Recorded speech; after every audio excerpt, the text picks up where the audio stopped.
Hello, YouTube in the future. We are reacting live on Twitch. I have some folks in the chat here with me.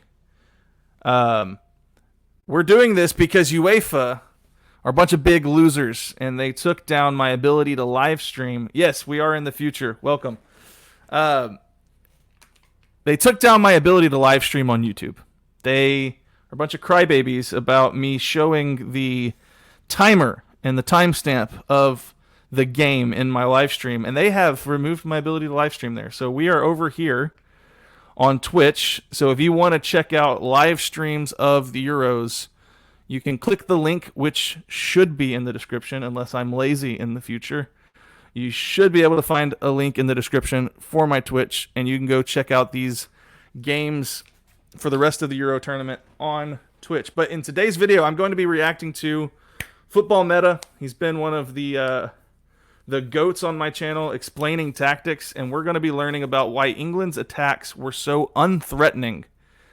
I missed the England game because of Father's Day, and so apparently I didn't miss much. But let's get into this. England edged past Serbia in their opening game of the Euros, but their performance left a lot to be desired, and their attacking system failed to cause a lot of issues to Serbia's defense. And a big reason why was because of these very passive structures in possession. Let's take a look.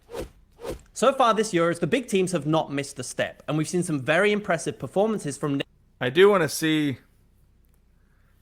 Oh, sorry for pausing now. Y'all let me know in the chat, are we lagging? Because this has happened before. And if so, this will be hilarious. Are we lagging or are we good? Because I gotta... My stream... Alright, we cool. Okay, we cool. Alright, I'll lock in now. Nations such as Germany and Spain.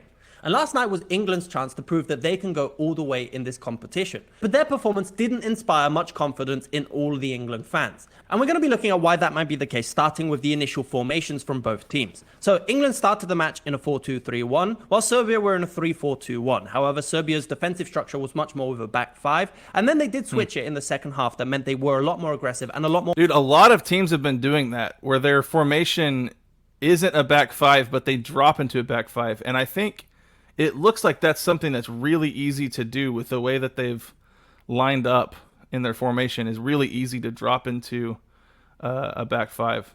That's interesting. So just in the beginning we had a little bit of a lag. Okay, good to know.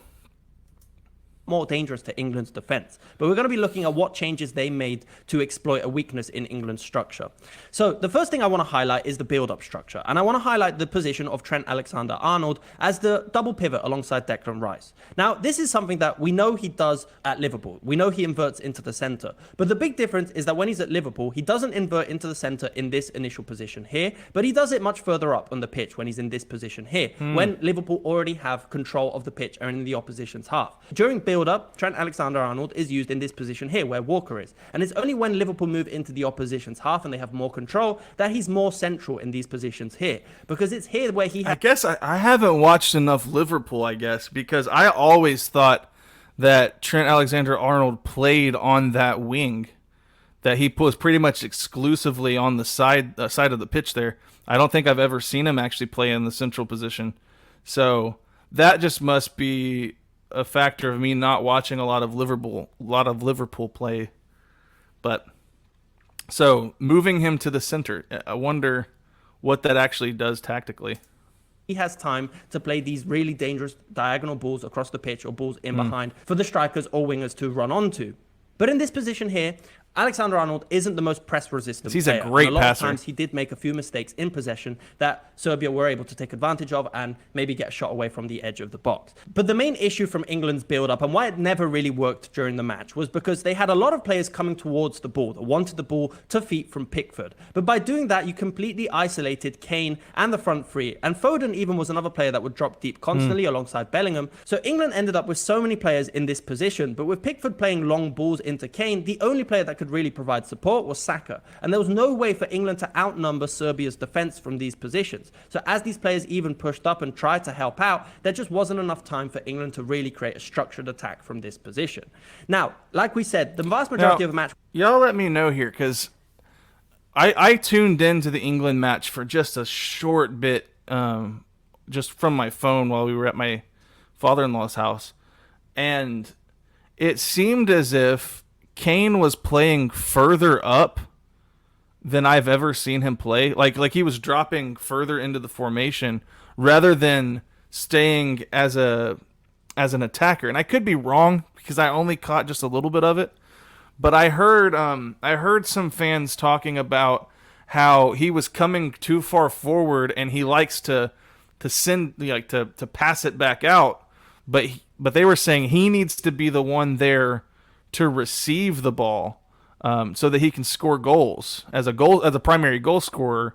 He doesn't need to be coming so far in to the formation. But I mean, I could be talking nonsense right now, but it did seem to me like the way he's got this lined up on the screen with Kane right there, it seems like he's set up for him to distribute rather than for him to be like a poacher, which I don't know if that's the way that Kane is most optimally used. Maybe this is how he plays at Bayern, or this is how he's always played. But I guess, I don't know. I could be talking nonsense. Match wasn't played in this position, and England were able to get a little bit more control of the match and play in a slightly more advanced position. But it's exactly in this situation where England were toothless, and there was no real threat coming from England during the match. So the vast majority of the match looked something like this, with Trippier holding the width on the left, Saka holding the width on the right, and England building with a 3-1-3-2 structure depending on the position of Alexander-Arnold. And it's here we run into the first major issue. If we look at all these England players, such as Foden, Bellingham and Harry Kane, Alexander-Arnold, they're all players that want the ball to feet. None of these players are players that are comfortable. Sorry to interrupt the video. Someone commented here in the Twitch stream. I'll pull this up so we can have a little interaction here. Someone commented that Kane likes to wait a second. Yeah, Kane likes to drop into the midfield, but in this English formation, the best way for him is to be the one to stretch the defensive lines and free up more space for Bellingham, Foden, and Trent.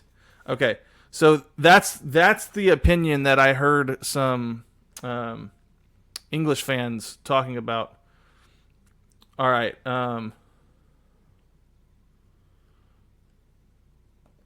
Y'all let me know if everything is good with the browser. I just got an update that they lost the audio for my browser, so... Were always making runs in behind.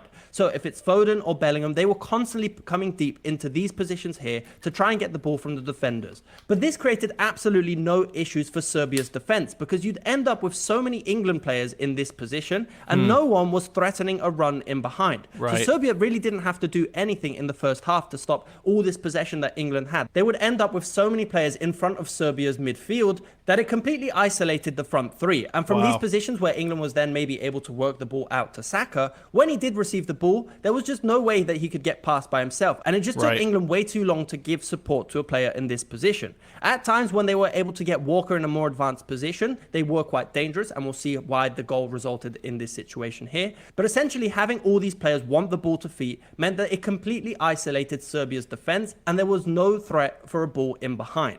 Even when we look at a player like Harry Kane, he's not really the striker that's going to constantly make these runs in behind. As we all know, Harry Kane's favourite position is to drop deep between the lines, pick up the ball, and then distribute it into either winger, in this case Trippier or Saka. But because the ball was never really being played into him in this position, and because there was no... So that is, okay, we're right on that. So that is what he likes to do. He likes to come into the middle and distribute.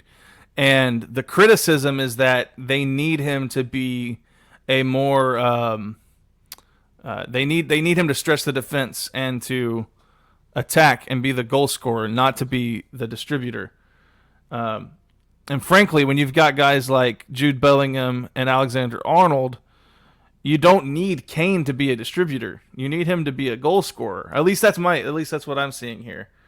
Someone's saying Kane is a problem for England. He's not mobile enough and is at his best when he drops deep to spray passes in behind. The problem is there aren't any players who can run in behind since Southgate left Rashford and Sterling out of the squad. Right.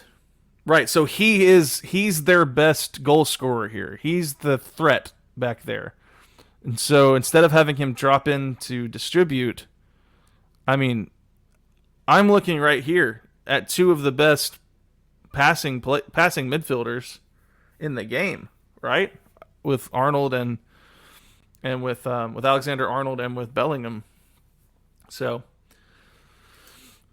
was no space for him to drop deep in between the lines because you already had Bellingham and Foden and Alexander-Arnold already compacting this area in the center of the pitch. Kane was essentially nullified for the whole match. I don't think he had a great game in the sense that he wasn't able to put down the long balls from Pickford, but at the same time, I don't think England played to Kane's strengths. So when you look at this formation on paper, it is relatively reminiscent of where these players play for their respective clubs. For example, Foden is used a lot in this half space on the left for Man City. Bellingham likes to drop deep and then attack in behind. But the major difference and why it didn't work for England is because when these players do this for their respective clubs, you have other players that pick up their position. For example, if Foden drops deep, maybe Trippier moves inside, maybe the striker's over here, maybe even the centre-back pushes up. You have so many rotations around the player that means that there's always a threat on the defensive line and there's always the threat of a ball in behind. But with Trippier always hugging the touchline, never really moving into the half space except on a few occasions, Foden's movement deep meant that the defenders didn't have to do anything. There was no threat to them. And as he dropped deep, even the midfielders, they were like, okay, you can have the ball in this position. There's nothing for us to do. This isn't a threat to us. And the same with Bellingham. When Bellingham drops deep for Real Madrid, you have Vinny Jr. and you have Rodrigo making runs in behind. You have so many players that are attacking the space in behind. But with Bellingham, Foden, and Harry Kane, all these players wanting the ball between the lines and deep, it meant there was absolutely no threat for England to score from these positions here, attacking between the lines. I can totally see it. England did start the game quite well in the sense that they did have possession and they were circulating possession quite well. And their goal did come very early in the match. And if we look at the goal, I think this is the only way England were ever going to score in this match. And if they carry on with this way of playing, this is the only way they will score in the competition because there was no central threat. All the threat had to come from out wide. And a big reason why I think they were able to score was because Walker was able to pick up a more advanced position. So you're starting to put their defense into a slightly more tricky position as someone has to make a choice on which player to cover. Now, once the ball was played in behind for Saka and he crossed it into the box, okay, the cross did take a deflection, but it's here where you realize how England can be dangerous. And because England have no players constantly making runs in behind and attacking the box centrally, you end up with a lot of runners on the edge of the box that can be dangerous from cutbacks and crosses from this position here, because they are behind the midfield line in situations, but when they attack the box, they're not already in position. So from these positions here, I think England can be dangerous. And we did see that with the goal with Bellingham reaching the ball before the defender, catching him off guard and attacking on the shoulders of the last defender by moving into this position here. However, if this is the only way England are going to create their chances, I think teams later on in the competition will very quickly figure out how to stop this. So my personal opinion is that they need more threats down the middle. And if you play with Bellingham, Foden and Harry Kane, these are three players that for their respective clubs are very well, but their respective clubs are built around their movement. If you have no players that are attacking in behind consistently, then it's going to be very difficult for England to create threats. Is that not just that's just a feature of being in a national team? I would imagine that that's going to be the case for many of these national teams, is that their star players or their best players are going to be wanting to play the position that they play in their club, but because the game is so dependent on every player on your team that without having the same supporting cast for each player, like he mentioned earlier, there's not going to be those same people there to pick up the slack if you are doing exactly what you do in your club tournament. So I'm sure that's got to be the same for every team here, that you're just going to have to adjust to playing with a national team as opposed to playing for your club. And as the tournament goes on, I imagine that they're going to make some adjustments, but for the most part, they're going to have to learn how to play together on a completely different team than they normally play on.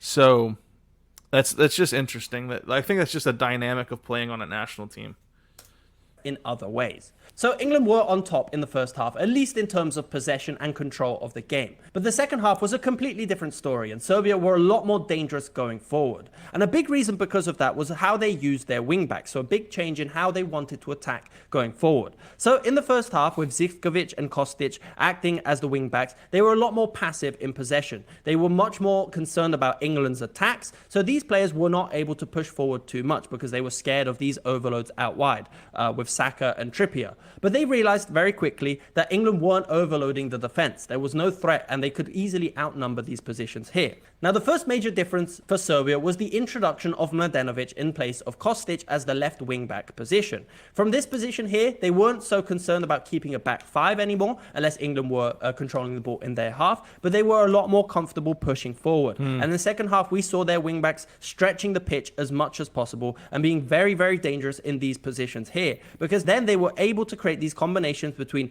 Milinkovic-Savic on the left-hand flank or Vlahovic on the right-hand flank. And then later on in the game, with the introduction of Tadic for Mitrovic, they were a lot more dynamic in this position of the pitch here between the lines. And it was a lot harder for England to get control of the match, because again, as England regained possession and tried to play it forward into the striker, all we had was support from Saka, because there was no support from Foden and Bellingham, who had to drop deep to stop Serbia overloading the space between the lines. So in these positions here, Serbia were a lot more dangerous. We saw the back three picking up a much wider position, meaning Saka and Kane were left in two minds on which positions to cover. So essentially they would try and make sure that the ball didn't go through the center, which meant the ball would come out wide a lot more frequently, and whoever stepped out, in this case it would be Alexander-Arnold, there was instantly Yeah. I'm going to go ahead and pause here just to address, I think there's a good conversation going on the stream here, and I think that it's important. Someone said that's why it's important not only to pick the best players, but to pick the best team, and player profiles matter the most. And so I think that this just shows that when you, like, if you're just picking good players, you're just trying to pick players with name recognition who play in a certain position, unless that star player is willing to modify what they do, willing to modify their game to fit the team system, then it does make more sense to choose a different player, a quality player who just fits better in the system, and maybe just putting a bunch of players on paper who are the best on the same team together doesn't always work out, because the supporting cast is different, and a lot of those star players are unwilling to play a different way than the way they always play. I don't know. Interesting debate going on there. A big issue for Kyle Walker in this position, as the players had to shift over, and we saw a lot of really, really nice combinations on the flank between the players, with Mladenovic often ending up through on goal, or at least in a very good position to cross the ball into the box, which is where a lot of their opportunities came from, with a lot of really dangerous balls from this position here, which is where they had a good penalty shout as well in the second half. While England were a lot more exposed at the back, they were still able to defend relatively successfully, and the vast majority of the chances from Serbia did come from shots from outside the box, with Vlahovic having a good chance on the edge of the box, forcing a good save from Pickford in this position. But essentially, I think a structure like this will be difficult for England to deal with in the later stages of the competition, because if teams are able to stretch the defense as much as possible, we saw that they really struggled with these runs into the half spaces from any player in these positions here. Wow. And England were caught out. They defended the crosses well, but against a tougher opponent, this might not be the case later on in the competition. I think, and this is my personal opinion, I'm not telling Southgate or anyone how to do their job, I think England could get away with having slightly more aggressive players up top. So not relying on having all the players come towards the ball, because then you're just going to play it forward and you're just missing out all these players, but have more players confident, pushing forward and trying to attack in behind. We know Bellingham can make these late runs into the box. We've seen him do it countless times for Real Madrid, but you need other players around him to also move and disrupt the defensive shape. If you only have one player attacking a static line of five, then the static line of five is just going to compensate for this, and you're never really going to create any danger for the opposition. So these are just my thoughts on how I think England struggled to create any major difficulties for Serbia's defense, but I'm curious to know what you thought of this performance. I saw a lot of comments towards Foden's performance maybe not being up to par, and maybe Harry Kane not being very present in the match as well. So I'm curious to know how you would change England to make them even more dangerous going forward in the later stages of the competition. That is, if they ever get there. Yeah, I think I agree. I think that shout out to Football Meta, guys. Like I said, for YouTubers, or for the YouTube audience, I was reacting to this live on Twitch, so we had a good time here. Football Meta has been a great channel for me to check out to learn tactics and stuff like that. But I think that if you're going to run Kane Kane shouldn't be coming towards the ball. I mean, with the current setup, the squad that they've got, he's your goal scoring threat. He needs to